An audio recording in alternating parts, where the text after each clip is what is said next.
প্রথমেই আমরা man environmental relationship অর্থাৎ মানুষ পরিবেশের সম্পর্কটা নিয়ে আমরা আলোচনা করব। তো মানুষ পরিবেশের যে সম্পর্ক যদি আমরা দেখি তাহলে পরিবেশের উপর মানুষের একটা প্রভাব রয়েছে, আবার মানুষের পরিবেশের উপর যেমন মানুষের একটা প্রভাব রয়েছে, পরিবেশের অনেক বিষয়গুলো কিন্তু মানুষের দ্বারা প্রভাবিত হয়। আবার মানুষের উপরেও কিন্তু পরিবেশটা অনেক সময় নিয়ন্ত্রণ করে থাকে, বা সেক্ষেত্রে নিয়ন্ত্রণবাদী দৃষ্টিভঙ্গিরা সেই দৃষ্টিকোণ থেকেই দেখে যে পরিবেশের বিভিন্ন উপাদানগুলোই কিন্তু মানুষের জীবনযাপন প্রণালীকে অনেকটাই নিয়ন্ত্রণ করছে। তো যাই হোক, আমরা ম্যান এনভায়রনমেন্টাল রিলেশনশিপটা যদি আমরা দেখি তাহলে আমরা দুটো বিষয় পরিষ্কার উঠে আসে। একটা হচ্ছে তোমার ন্যাচারাল ইনফ্লুয়েন্স অফ হিউম্যান, অর্থাৎ মানুষের উপর প্রকৃতির প্রভাব। মানুষের উপর প্রকৃতির প্রভাব এখানে প্রকৃতির প্রভাব মানুষের উপর রয়েছে। এখানে মানুষের উপর প্রকৃতির প্রভাব বলতে মূলত প্রকৃতি মানুষকে এবং অন্যান্য জীবকুলকে নিয়ন্ত্রণ করছে বলা চলে। মানুষকে নিয়ন্ত্রণ করছে, মানুষের জীবনযাত্রা প্রণালীকে নিয়ন্ত্রণ করছে। আর হিউম্যানস ইনফ্লুয়েন্স অফ নেচার, অর্থাৎ নেচারের উপরেও কিন্তু একটা মানুষের একটা প্রভাব থাকে। কারণ মানুষ কিন্তু পরিবেশটাকে অনেক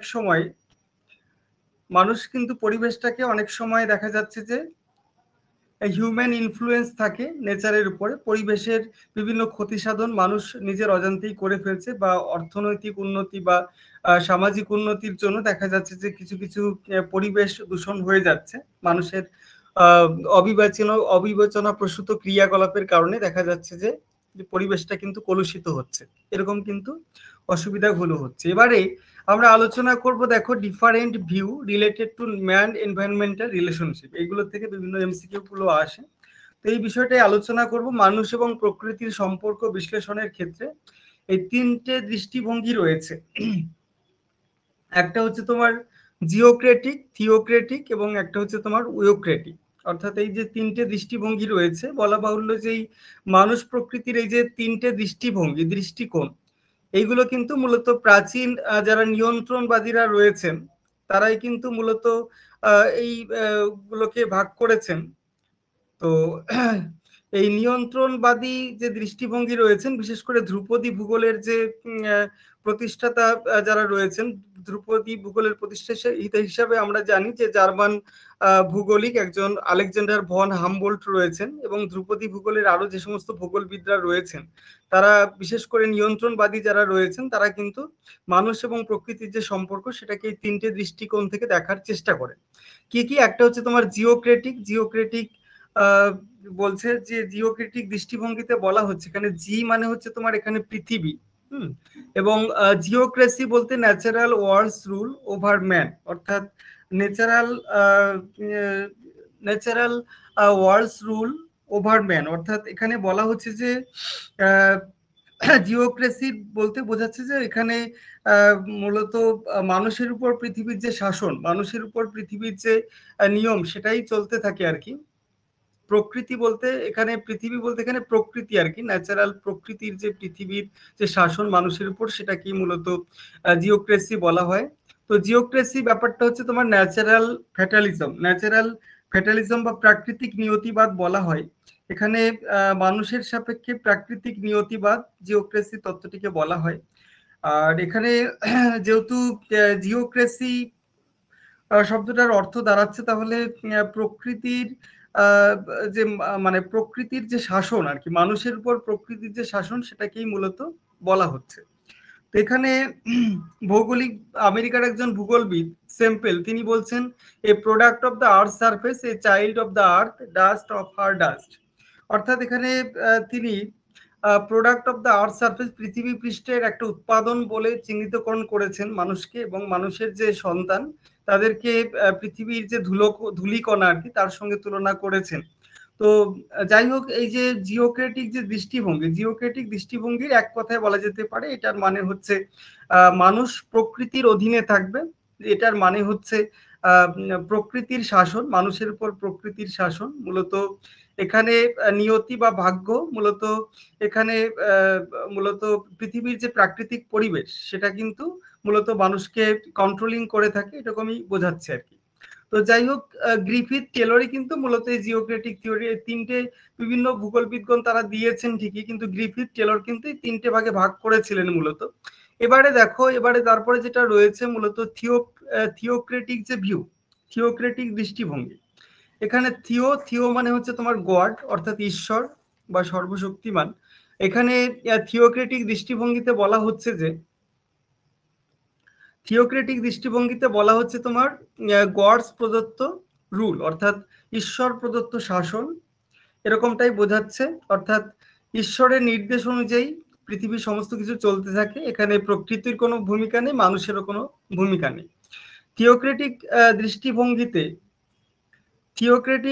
দৃষ্টিভঙ্গিতে রিটারের একটা রয়েছে পরম কারণবাদ, অর্থাৎ যা কিছু হচ্ছে সমস্তই একটা ঐশ্বরিক ভাবে হচ্ছে। টেলিওলজিক্যাল দৃষ্টিভঙ্গিতে সমস্ত কিছু কাজ করছেন, মানুষের এর কোনো ভূমিকা নেই, মানুষের সমস্ত কিছু হওয়ার পেছনে প্রকৃতিতে যা কিছু হচ্ছে সমস্ত কিছুর জন্য মানুষের কোনো ভূমিকা নেই, সবকিছু ঈশ্বর দ্বারা নিয়ন্ত্রিত।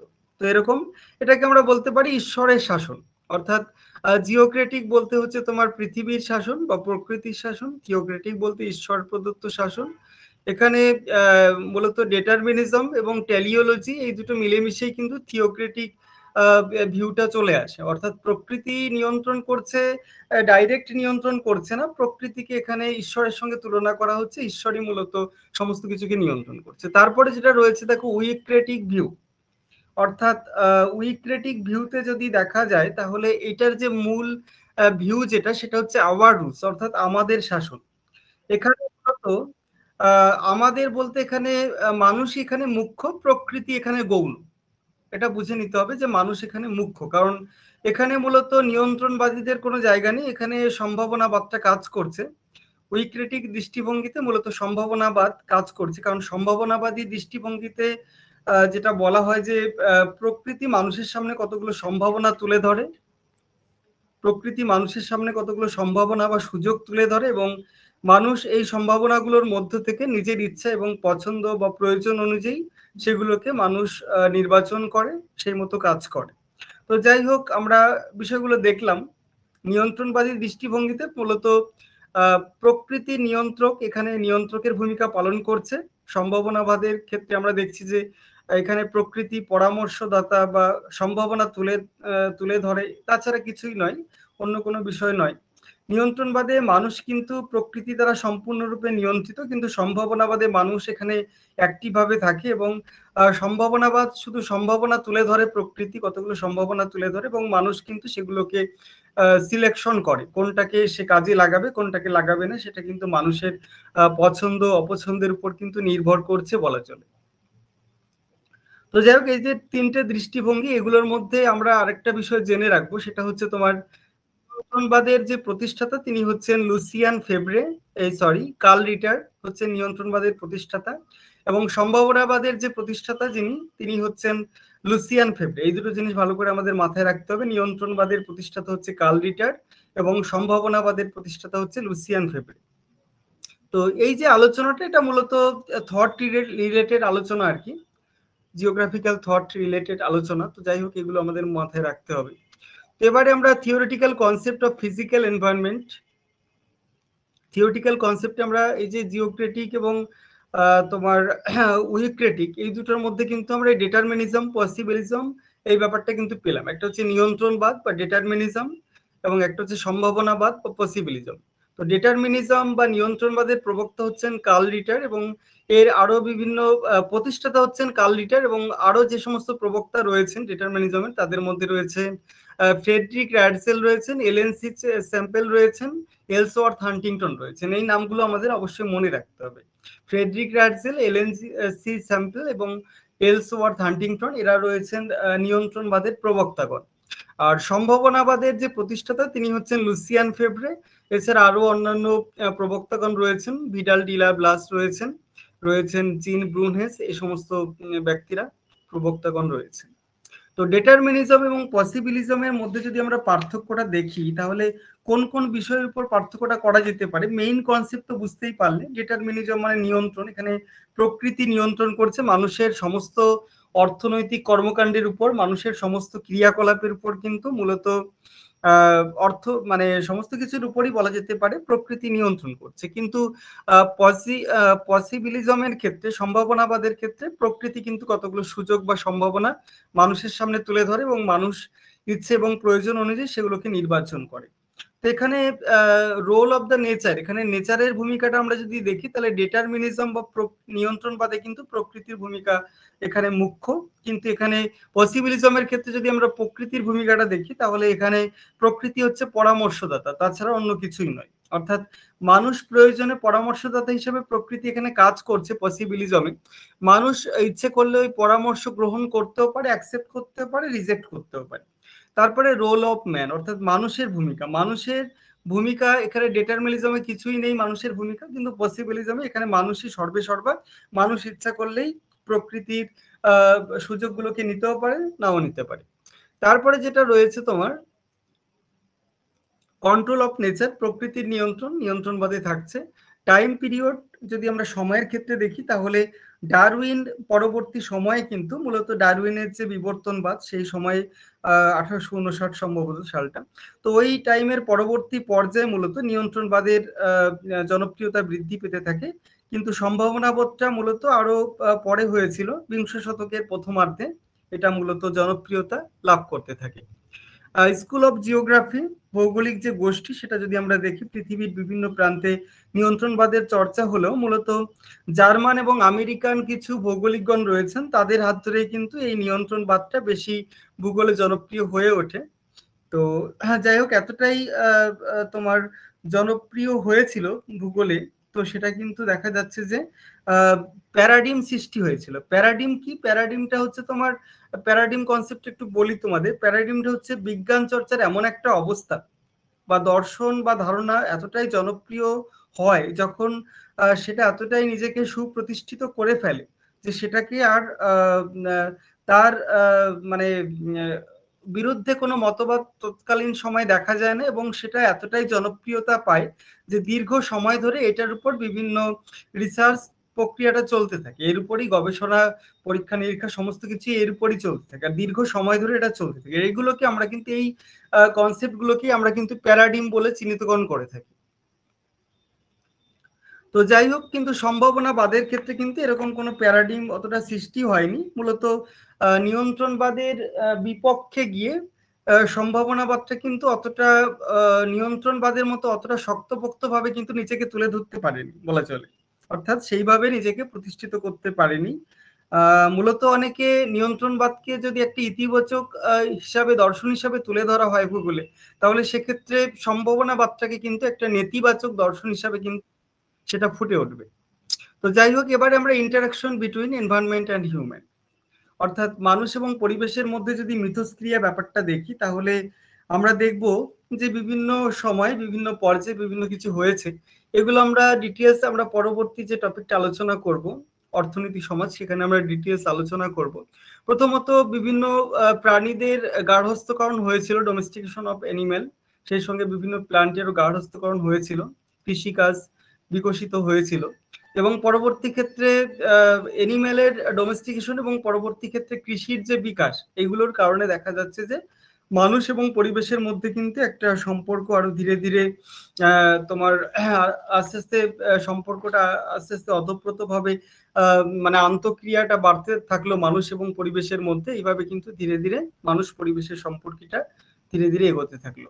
এবারে আমরা এনভায়রনমেন্টাল পারসেপশন বা পরিবেশগত যে উপলব্ধি, পরিবেশগত যে তোমার পারসেপশন বা উপলব্ধি বলা যেতে পারে বা প্রত্যক্ষণ, এই ব্যাপারটাকে নিয়ে একটু আলোচনা করি। দেখো, তো পরিবেশটাকে আমরা দুটো দৃষ্টিকোণ থেকে দেখি, একটা অবজেক্টিভ ভিউ এবং সাবজেক্টিভ ভিউ। অবজেক্টিভ বলতে বিষয়গত দৃষ্টিভঙ্গিতে দেখি, এখানে বিষয়গত পরিবেশ বলতে মূলত প্রকৃত পৃথিবী এবং পৃথিবী মানে বাইরের যে জগৎ, ভূপৃষ্ঠের বাইরের যে জগৎ, সেটাকেই মূলত বিষয়গত পরিবেশ বলা হয়।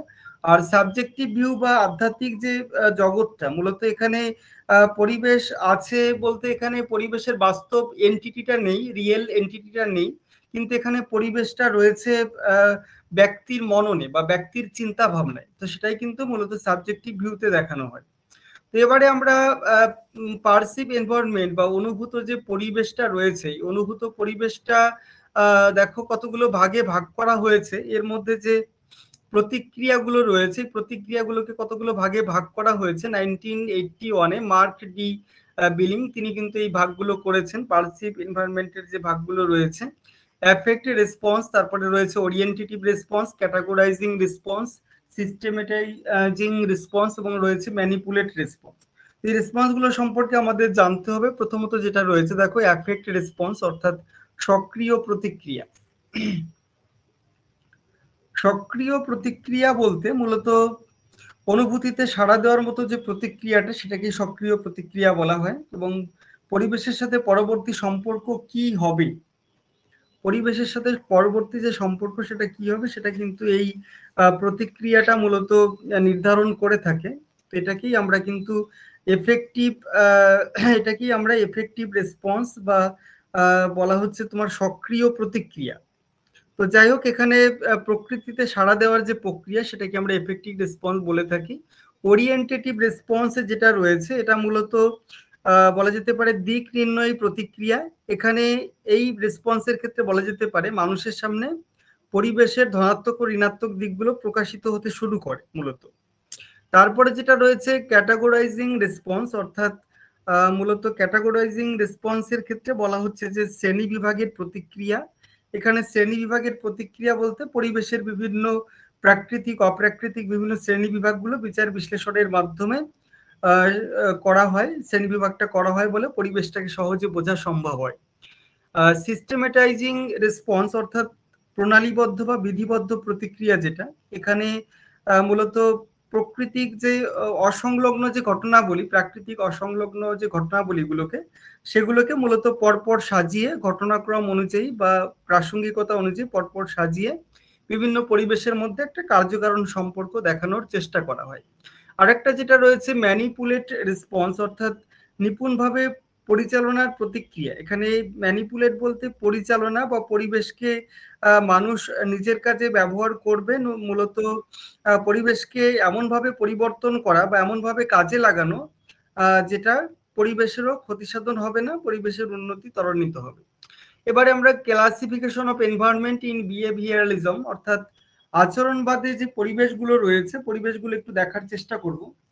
আচরণবাদে পরিবেশকে কিভাবে ভাগ করা হচ্ছে, এই বিষয়টা একটু দেখানোর চেষ্টা করব। দেখো, আচরণবাদে আমরা পরিবেশকে যদি আমরা ভাগ করি, তাহলে প্রথমত যেটা রয়েছে দেখো, ফেনোমেনাল এনভায়রনমেন্ট।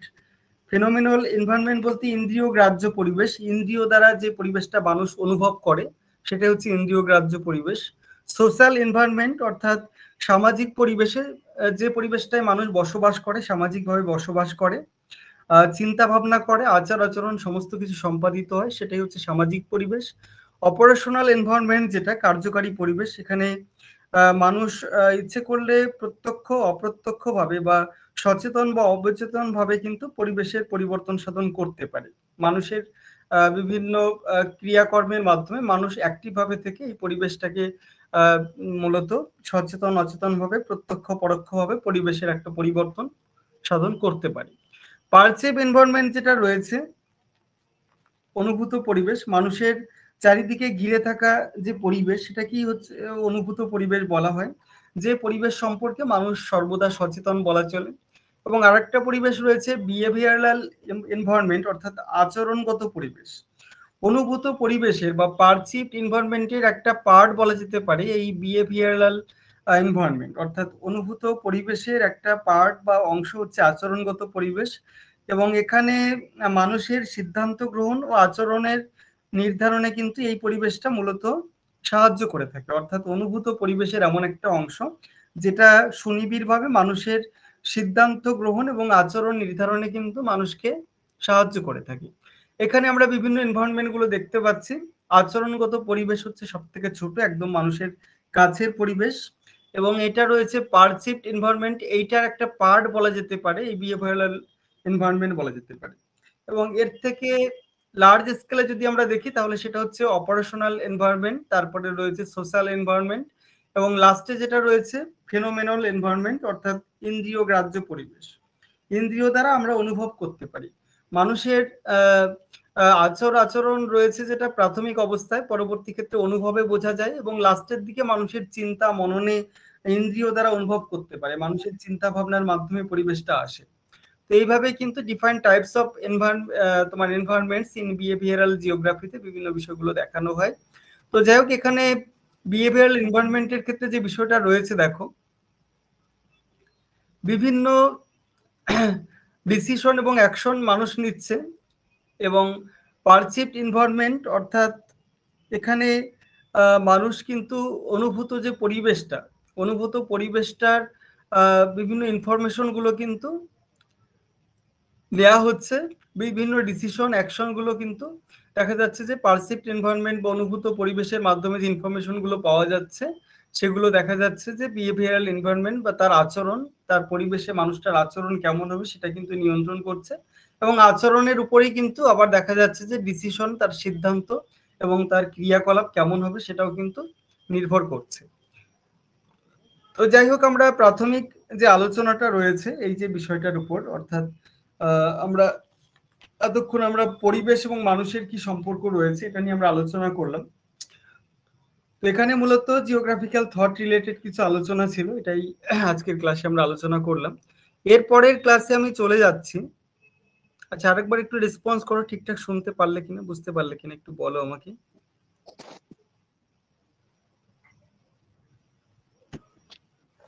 স্যার শুনতে ক্লাসে যারা রয়েছে, হ্যাঁ শুনতে পাচ্ছি। ঠিক আছে।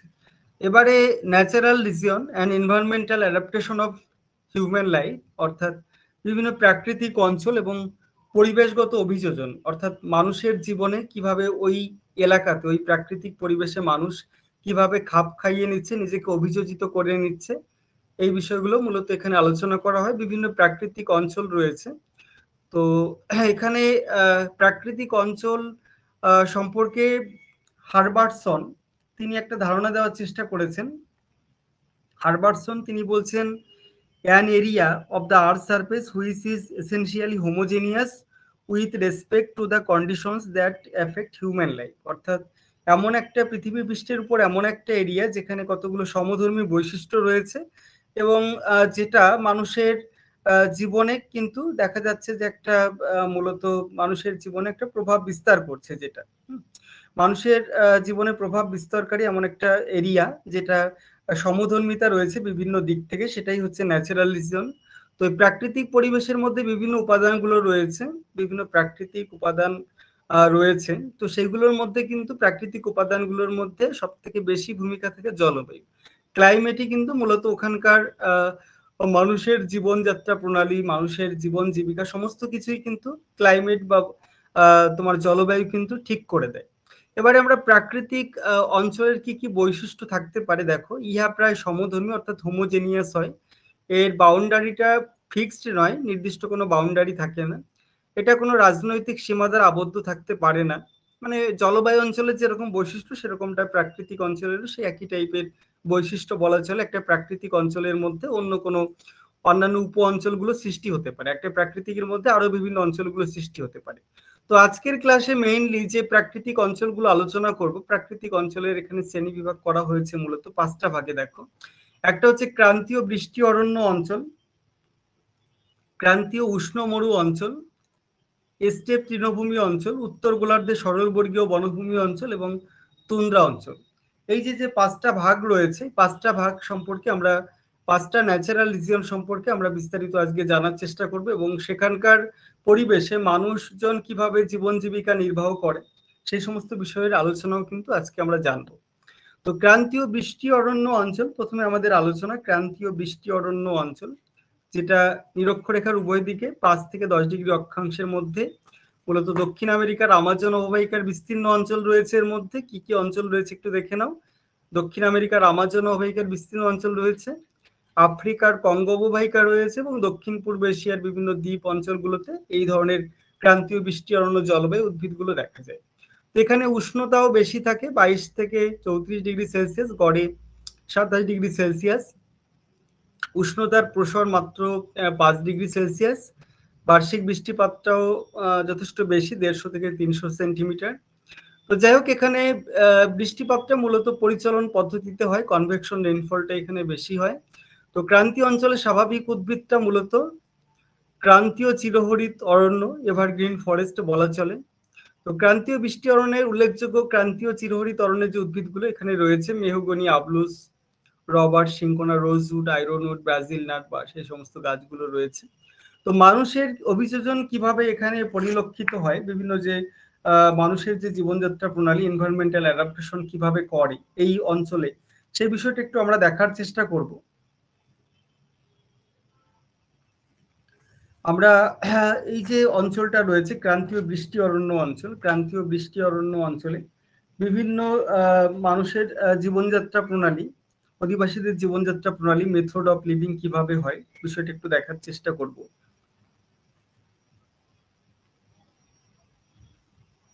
এখানে কিছু অধিবাসীদের নাম রয়েছে, এরা মূলত আদিবাসী বলা যেতে পারে, মুড়া, গুয়াত এই সমস্ত উপজাতিগণ। তারা নৌকায় চড়ে মৎস্য, কুমির, অন্যান্য জলজ প্রাণী শিকার করে জীবনযাপন করে। নাম্বিক ওয়াড়া এবং মাকিগণ, নাম্বিকওয়াড়া ও হচ্ছে মাকিগণ, এরা উপজাতিরা বিভিন্ন শিকার, বনজ ফলমূল, লতাগুল্ম সংগ্রহ করে থাকে। এছাড়া আরো বিভিন্ন শিপিবোস, শিবিয়ানা এই সমস্ত উপজাতিগণ কিন্তু এই অঞ্চলের মধ্যে রয়েছেন, অর্থাৎ ট্রপিক্যাল রেইন ফরেস্ট রিজনের মধ্যে কিন্তু রয়েছেন। আর একটা আমাজন অববাহিকার একমাত্র আদিবাসী সেরিঙ্গুইরস এখনো কিন্তু রবার গাছের আঠা সংগ্রহ করে এখনো জীবনযাপন করে। কঙ্গো অববাহিকায় মবতি বা বানবুতি, যারা পিগমি নামে পরিচিত, পিগমি এবং বাল্টু এই দুটো উপজাতি রয়েছে কঙ্গো অববাহিকায়। আমাজন অববাহিকায় সেরিঙ্গুইরস রয়েছে। এগুলো রিজিয়ন রিলেটেড আলোচনা, মানে এমসিকিউ গুলো হতে পারে যে সেরিঙ্গুইরসটা কোন অঞ্চলে বেশি দেখা যায় এই উপজাতিরা। আমাজন অববাহিকা রয়েছে, কঙ্গো অববাহিকা রয়েছে মবুতি বা বানবুতি, যারা পিগমি নামে পরিচিত। পিগমি আর বান্টু বললে কঙ্গো অববাহিকা হবে, এটা মনে রাখবেন। পিগমিরা শিকারের সন্ধানে এক স্থান থেকে অন্য স্থানে ঘুরে বেড়ায়। আফ্রিকার বাল্টু উপজাতিরা স্থানান্তর কৃষি পদ্ধতিতে এখনো ফসল উৎপাদন করে থাকে। প্রাচীন কৃষিকাজ পদ্ধতি, স্থানান্তর পদ্ধতিতে এরা কৃষিকাজ করে থাকে। এবারে আমরা ক্রান্তীয় উষ্ণ মরু অঞ্চল, পরবর্তী যে ন্যাচারাল রিজিয়ন ক্রান্তীয় উষ্ণ মরু অঞ্চল, এই অঞ্চলে আমরা চলে যাব। এটা মূলত মরুভূমি অঞ্চল, পৃথিবীর উভয় গোলার্ধে 15 থেকে 30 ডিগ্রি অক্ষাংশের মধ্যবর্তী অঞ্চলে। আমরা জানি মহাদেশ সমূহের পশ্চিম প্রান্তে কিন্তু দেখা যাচ্ছে যে বেশিরভাগ তোমার উষ্ণ মরুভূমিগুলো সৃষ্টি হয়েছে আর কি। পৃথিবীর প্রধান 7টি যে ক্রান্তীয় উষ্ণ মরুভূমি রয়েছে একটু দেখে নাও। আফ্রিকার উত্তরে রয়েছে সাহারা, আফ্রিকার সাহারা মরুভূমি। দক্ষিণ পশ্চিম এশিয়ার মরুভূমি রয়েছে।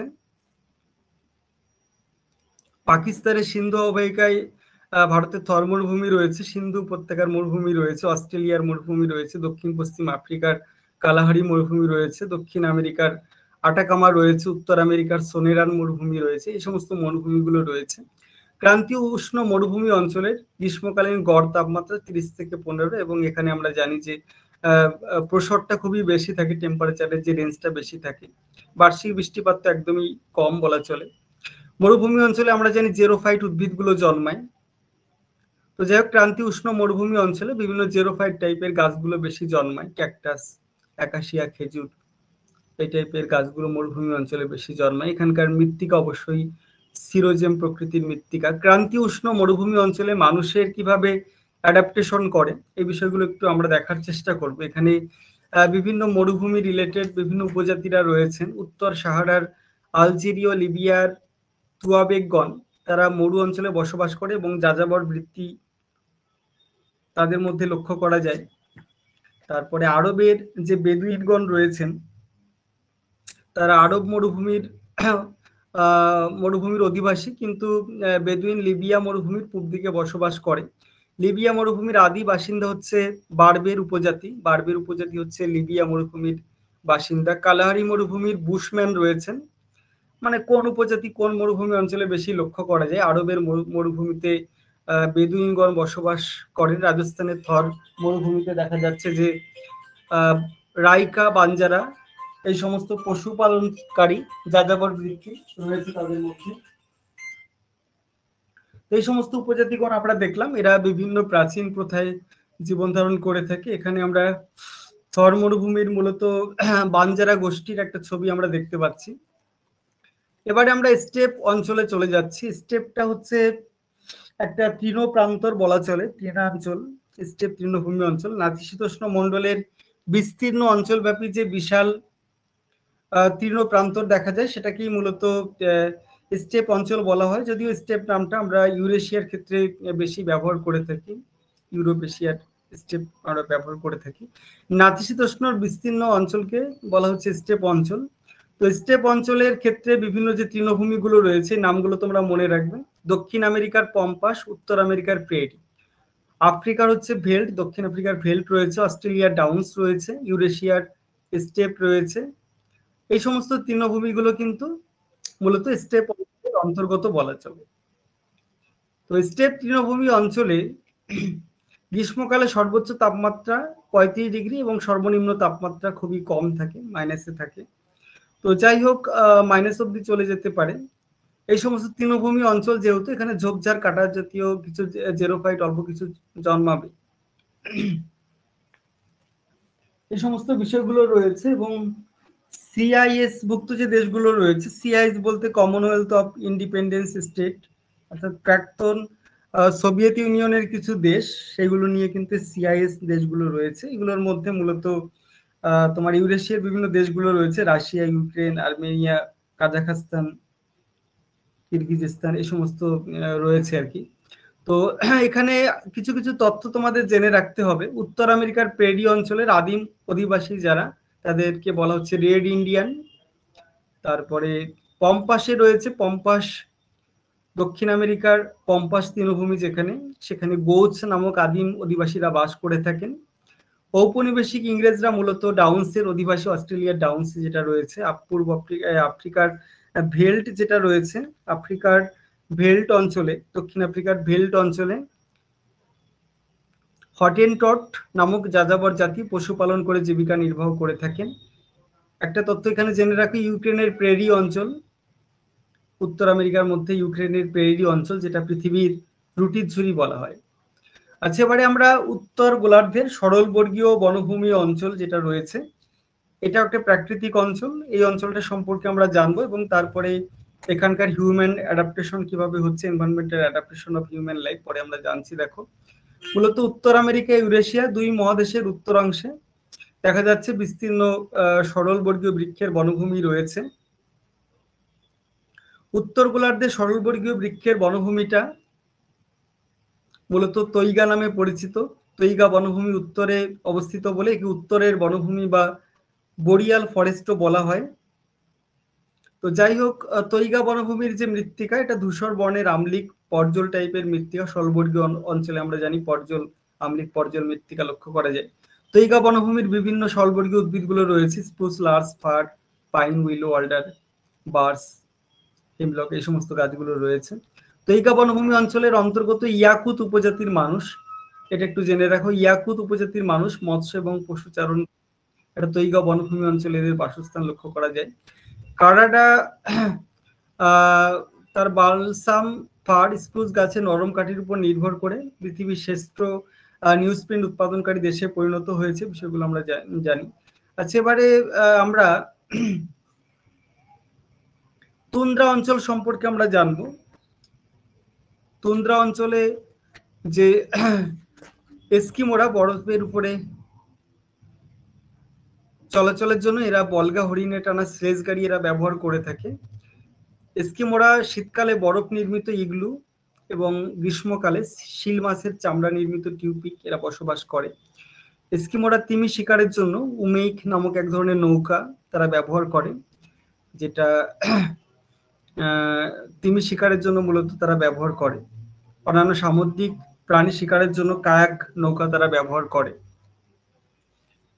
প্রত্যেকটা বিষয় গুরুত্বপূর্ণ। এখানে উমেইক কাকে বলে, কায়াক কাকে বলে, এগুলো তোমরা জেনে রাখার চেষ্টা করবে। এস্কিমোরা ভবিষ্যতে মাছ সংরক্ষণের জন্য একটা থলে তৈরি করে, যেটাকে বলা হচ্ছে তোমার কাস।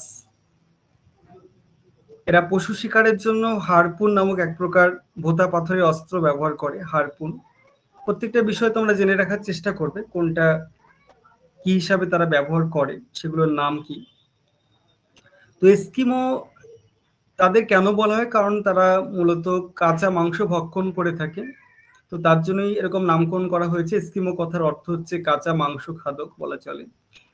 তো এরা মূলত শ্বেত ভাল্লুক, মেরু শিয়াল, সিন্ধু ঘটক এই সমস্ত প্রাণীগুলোর কাঁচা মাংস এরা খায়।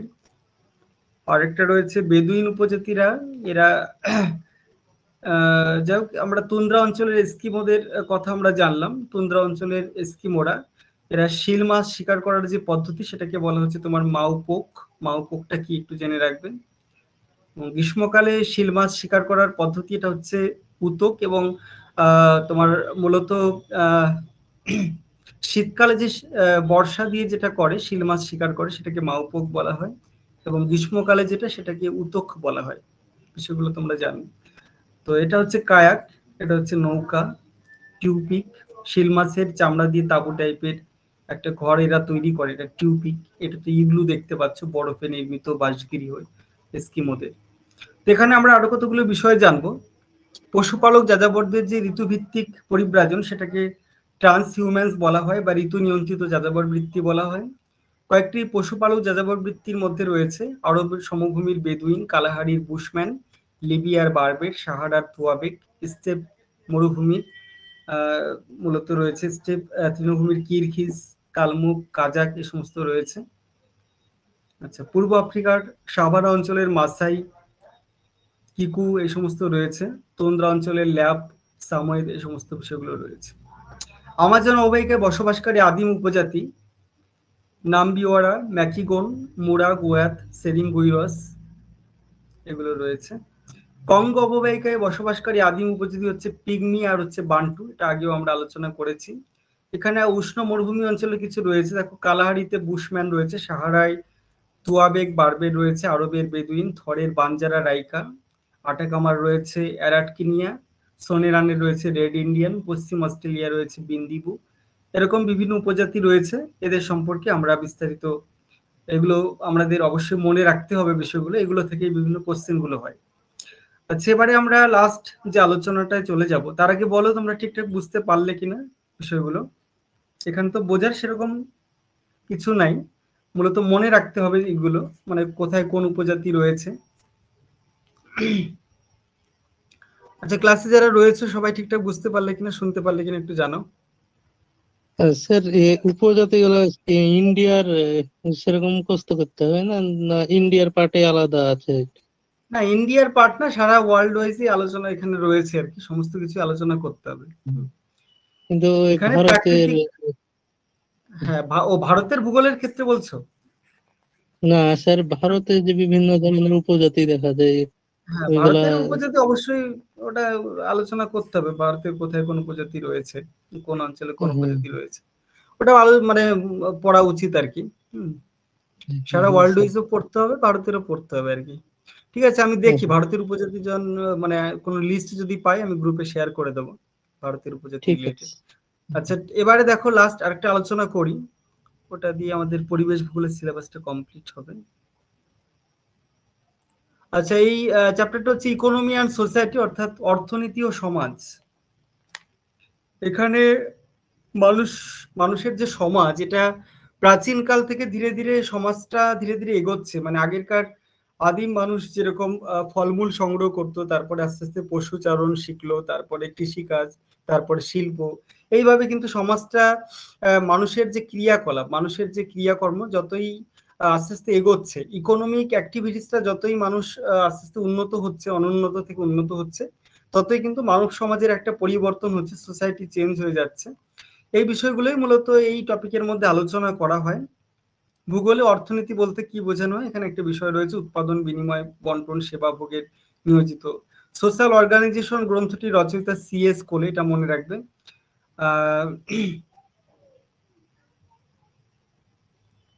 ফুশন of individualities in common whole, এই উক্তিটি করেছেন সিএস কোলে, উক্তিটা মনে রাখবে। হিউম্যান সোসাইটি গ্রন্থটি কে লিখেছিলেন এটাও মনে রাখবে। আচ্ছা, আদিমকালীন যে সংগ্রহকারী যারা মূলত বিভিন্ন ফলমূল সংগ্রহ করে জীবন ধারণ করত, এটাকে আমরা ফুড গ্যাদারিং ইকোনমি বলতে পারি, অর্থাৎ খাদ্য সংগ্রাহক অর্থনীতি। তো এগুলোর মধ্যে আমরা আমাজন অববাহিকায় যে বিভিন্ন ট্রাইবাল পিপল রয়েছে তাদের সম্পর্কে আমরা এখানে জানবো। এখানেও বিভিন্ন প্রাচীন উপজাতি সম্পর্কে আমাদের পড়তে হবে। তারা মূলত এখানে ফুড গ্যাদারিং ইকোনমি কোন কোন ট্রাইবাল পিপল এর সঙ্গে জড়িত রয়েছে, যেমন আমরা এখানে আমাজন অববাহিকায় দেখতে পাচ্ছি যে নামবিওয়ারা, ম্যাকিগন এরা শিকার ফলমূল সংগ্রহ করছে, মোরা গোয়াতেরা মাছ, কুমির, জলজ প্রাণী শিকার, পশু শিকারের সঙ্গে এরা জড়িত। তারপরে আমাজন অববাহিকায় সেরিঙ্গুইরস উপজাতি রয়েছে যারা মূলত রবার গাছ থেকে আঠা সংগ্রহ করে এখনো জীবিকা নির্বাহ করে থাকে। এই সমস্ত বিভিন্ন উপজাতিগণ রয়েছেন। এবং এদিকে কঙ্গো অববাহিকায় যারা রয়েছেন পিগমি এবং বাল্টু, এই দুটো উপজাতি রয়েছেন, পিগমি এবং বাল্টু। এই দুটো উপজাতির মধ্যে ফলমূল, মধু, ডিম, পাখির এই সমস্ত প্রাচীন পদ্ধতিতে এই সমস্ত কাজগুলো এখনো করে থাকে আর কি। আদিম উপজাতি যারা পিগমি, এরা কিন্তু নেগ্রিল্লো নামেও পরিচিত আর কি। এটা মনে রাখবে যে কোন উপজাতি নেগ্রিল্লো নামে পরিচিত, এরকম এমসিকিউ কোশ্চেন হতে পারে। এই বিষয়গুলো তোমরা পড়বে। এবারে তোমার এই ফুড গ্যাদারিং ইকোনমিটা যত আস্তে আস্তে সোসাইটি ডেভেলপ করতে থাকে তখন দেখা যাচ্ছে সেটা মূলত পশুপালক সমাজ এবং পশুপালক যাযাবর বৃত্তি এরকমটা চলে আসে। অর্থাৎ আহরণ ভিত্তিক সমাজের পর পশুপালক সমাজটা মানুষের মধ্যে চলে আসে এবং বন্য প্রাণীকে তারা পোষ মানানোর চেষ্টা করে। এবং এই বন্য প্রাণীকে পোষ মানানোর এই যে প্রসেসটা, এটাকে বলা হচ্ছে মূলত ডোমেস্টিকেশন অফ এনিম্যাল। ক্রান্তীয় উপক্রান্তীয় তৃণভূমিগুলোতে মূলত পশুর পাল নিয়ে তারা আগে তো মূলত যাযাবরী প্রথায় যে পশুপালন সেটাই হতো, মূলত পশুর পাল নিয়ে এক জায়গায় তৃণ শেষ হয়ে গেলে আরেক জায়গায় চলে যেত, এরকম করে পশুপালনটা হতো আর কি। তো পশুপালক যাযাবর দেখা যাচ্ছে যে পশুগুলির মধ্যে ছাগল ভেড়াটাই প্রধান ছিল এবং এছাড়া অল্প কিছু তোমার কিছু পার্টিকুলার জায়গাতে কিছু কিছু আলাদা আলাদা মানে পশু ছিল। যেমন এশিয়ার মধ্য এশিয়ার উচ্চ মালভূমির ক্ষেত্রে যদি আমরা দেখি ইয়াক বা চমড়ি গাই ছিল, মরুভূমির ক্ষেত্রে উট, পেরু প্রদেশে বলগা হরিণ এই সমস্ত প্রতিপালিত হতো। তো এই পশুপালক যাযাবর বৃত্তিটাকে আমরা ঋতুভিত্তিক যে পরিব্রাজন লক্ষ্য করা যায়, অর্থাৎ যখন যে টাইমে মানে তৃণর সন্ধানে দেখা যাচ্ছে পশুর পাল নিয়ে বিভিন্ন জায়গায় পরিভ্রমণ করে থাকে, মূলত এদের স্থায়ী কোনো বাসস্থান নেই। এগুলোকে এই যে ঋতুভিত্তিক যে পরিব্রাজন পশুপালক যাযাবরদের, এটাকে আমরা ট্রান্সহিউম্যান্স বা ঋতু নিয়ন্ত্রিত যাযাবর বৃত্তি বলে চিহ্নিতকরণ করে থাকি। এখানে আরো কিছু যাযাবরের বিষয় আমরা দেখব, পার্টিকুলার রিজনে কোন কোন রিজনে কোন যাযাবরগণ রয়েছেন পশুপালক যাযাবরগণ। আরবের ক্ষেত্রে বেদুইনগণ রয়েছেন, রাশিয়ার ক্ষেত্রে স্টেপ অঞ্চলের কিরগিজ রয়েছে, পূর্ব আফ্রিকার সাবানা অঞ্চলের ক্ষেত্রে মাসাই উপজাতি রয়েছে, কেনিয়ার উত্তরাংশে রয়েছে কিকু উপজাতি, মেক্সিকোর তিনাঞ্চলে রয়েছে নাভাজি উপজাতি, ভারতের কাশ্মীর হিমালয়ে গুজ্জর উপজাতি রয়েছে, এই সমস্ত বিভিন্ন উপজাতি রয়েছে।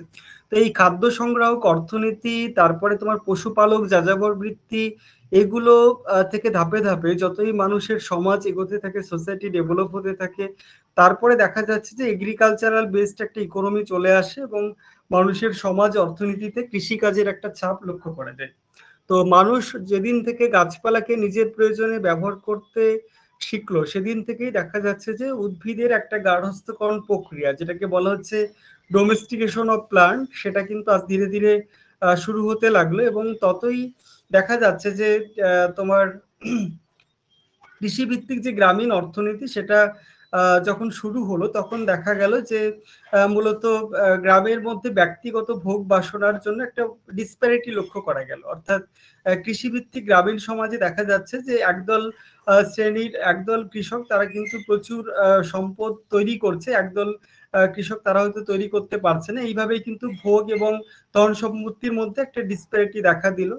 এবং দেখা যাচ্ছে যে এশিয়ার জনবহুল দেশগুলোতে, বিশেষ করে দক্ষিণ পূর্ব এশিয়া এবং পূর্বভাগে জীবিকা সত্তা ভিত্তিক কৃষির প্রচলনটা বেশি লক্ষ্য করা যায়। মূলত নাতিশীতোষ্ণ এবং উপক্রান্তীয় অঞ্চলগুলো রয়েছে, যে দেশগুলো রয়েছে সেগুলোতে বাণিজ্যিক কৃষির প্রচলন বেশি লক্ষ্য করা যায়। মূলত কৃষিকাজকে কেন্দ্র করে যে সমাজ সেটাই হচ্ছে কৃষি সমাজ বা এগ্রিকালচারাল বা এগ্রিয়ান সোসাইটি বলা চলে। এবং এই কৃষিকাজটাই হচ্ছে জাতীয় অর্থনীতির মূল ভিত্তি বলে চলে, কারণ কৃষিকাজ না হলে কিন্তু ইন্ডাস্ট্রিয়াল ডেভেলপমেন্ট কখনোই সম্ভব নয়। তো যাই হোক, এখানে একটা বিষয় বলা হয়েছে, দেখো, উষ্ণতা, বৃষ্টিপাত, ভূমিরূপ, মৃত্তিকা, টেম্পারেচার, রেইনফল, রিলিফ আর হচ্ছে সয়েল, এই চারটে বিষয় প্রাকৃতিক সীমাবদ্ধতাকে ভূমির কৃষিযোগ্যতার প্রাকৃতিক চতুর্সীমা বলে। অর্থাৎ 4 physical frontiers অফ এগ্রিকালচার, অর্থাৎ এই চারটের জন্যই কিন্তু মূলত কৃষিকাজটা বেশি হয়।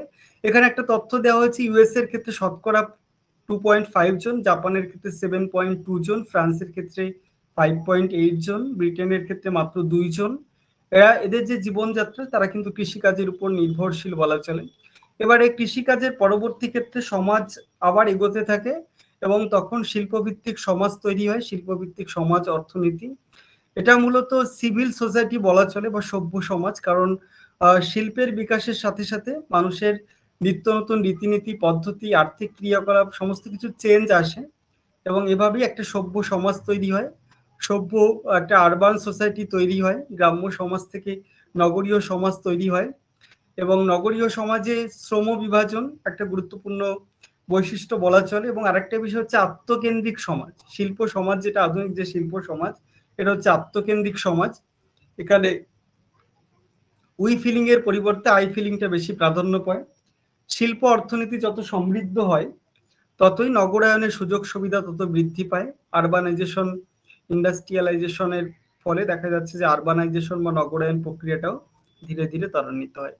তো আজকের আলোচনা এই পর্যন্তই ছিল। আজকে আমরা পরিবেশ ভূগোলের 3টে বিষয় নিয়ে আলোচনা করলাম: man environmental relationship, natural reason এবং ইকোনমি অ্যান্ড সোসাইটি। তো আজকের আলোচনা সবাই বুঝতে পারলে কিনা? এগুলো নর্মাল কনসেপ্ট, এগুলো অতটা ডিপলি বোঝানোর কিছু নাই। এখানে শুধুমাত্র ম্যান এনভায়রনমেন্টাল রিলেশনশিপ, যেটা আমরা মূলত জিওগ্রাফিক্যাল থট রিলেটেড দৃষ্টিকোণ থেকে আমরা আলোচনা করেছি, ওটাই মূলত কিছুটা বোঝার ছিল। বাকিগুলো তো কিছুটা মনে রাখতে হবে, তথ্যভিত্তিক। তো যাই হোক, তোমরা বুঝতে পারলে আজকের আলোচনা একটু রেসপন্স করবে যারা রয়েছে ক্লাসরুমে।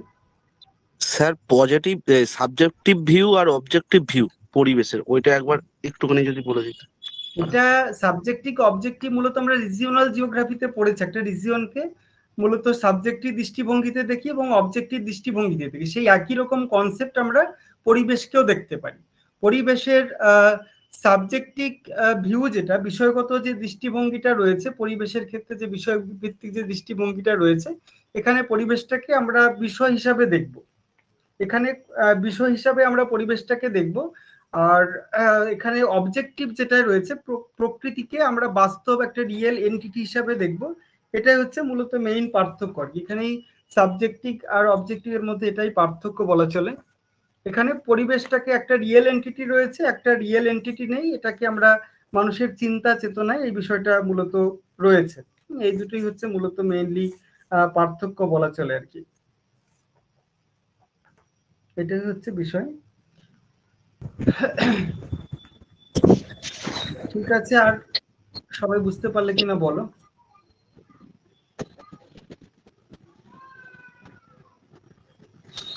Hello sir.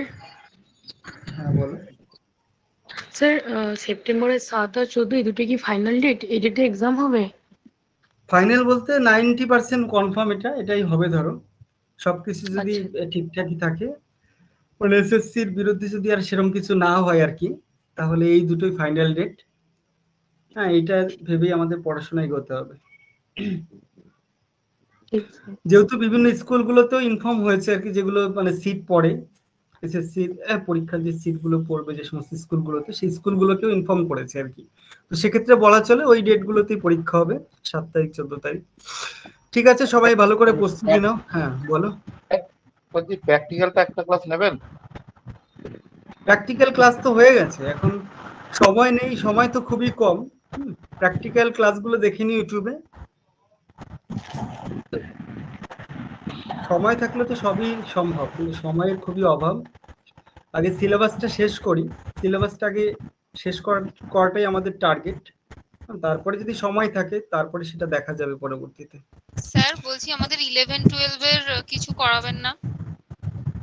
হ্যাঁ, 11-12 এর আমি প্রথমে বলেছিলাম বিষয়টা। আমরা 11-12 এর ক্ষেত্রে